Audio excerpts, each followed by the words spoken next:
Hello and welcome to my guide to selecting equipment for your warrior.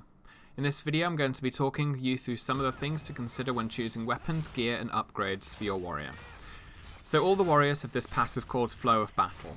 This passive enables each critical hit to reduce all cooldowns by 1 second. In my opinion, this passive tied with Bear Mauls the Wolves is probably the single most useful passives the warrior can carry. So it's important that we boost our critical hit chance as high as possible in order to take full advantage of this. The accessories that we're going to be using will all be based around increasing our critical hit chance, cooldown times, and survivability.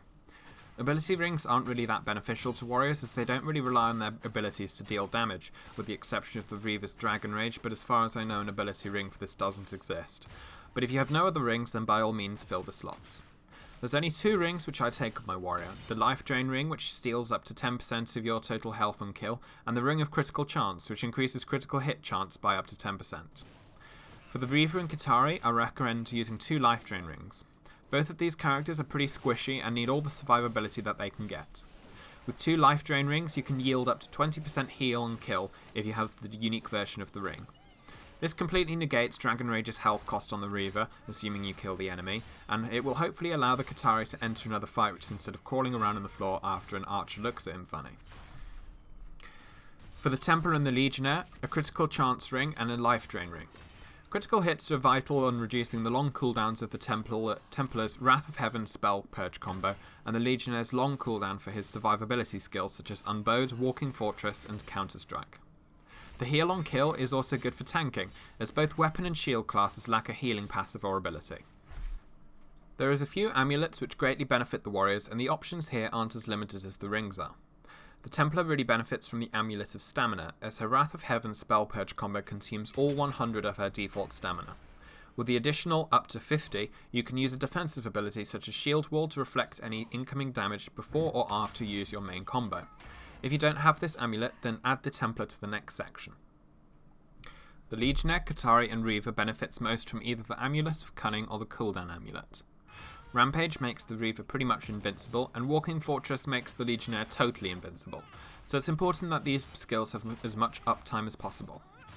The Qatari's best form of defense is to incapacitate enemies, so again, it's important that you have the abilities available to do this as often as you can. If you don't have any of these, I suggest taking the Amulet of Constitution, Amulet of Strength, or the Amulet of Willpower, in that order. Belts are really subjective to whatever you have. I recommend taking either the Belt of Health, Range Defense, Melee Defense, or Magic Defense. Unique versions of these take priorities of course, but if you have a choice then take them in the order that I listed. Weapon upgrades should be tailored towards critical chance and cunning, which is found in the leather crafting materials. You'll want to use the Hilted Haft or the Raider Sword Grip for one-handed weapons, and the Dense Two-Handed Haft for two-handed weapons. Try and use the highest tier leather you can in order to gain the most critical chance or cunning. Armor upgrades are pretty straightforward as well. The order you should be prioritizing your upgrades are as follows: Range Defense, Melee Defense, Constitution, and Magic Defense. Obviously this is all level dependent, so if you have an upgrade which is say 10 levels higher than your next upgrade, then throw that in there. You can always replace it later on if needs be.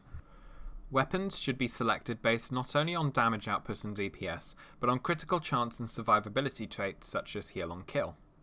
For the Legionnaire, the best choices are either the Firm Tournament Axe or the Moon Axe for high critical chance and their slightly faster hit rate. The Dwarven Crusher is really good on the Templar, as the Wrath of Heaven spell purge combo will explode everything it kills for 75% of the combo's damage. This basically causes a chain reaction that can extend past the 4 meter range and hurt bosses who are immune to this combo a great deal by just killing enemies in close proximity to them. Another great choice is the Caliban. One combo will more than likely bring you back to full health or close to it when detonating multiple enemies, thanks to the 16% heal on kill trait that this weapon has. For the Reaver, the best choice is hands down the Axe of the Dragon Hunter. It has almost a 1 in 3 chance of critical hitting, and that's without any other buffs.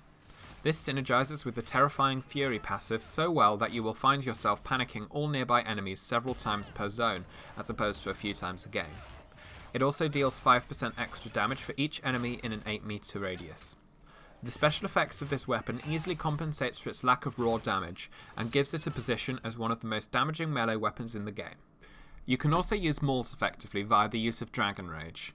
Mauls usually have a slightly higher base damage to compensate for its slow hit rates and its lack of AoE, so this is a good alternative option if you don't have the higher level uniques. The Qatari will mostly benefit from Sullivan's Blade. The chance to proc Pull of the Abyss really helps when fighting range units, as you can take care of all of them at once, as opposed to watching them just laugh at you trip over the first stick they throw at you. If you don't have this weapon, then another high damage AoE such as the Slayer would be a good second choice. This concludes my equipment guide for the warrior class. I'll be covering the rogues and the mages soon, so stay tuned for those. Thank you for watching, and goodbye.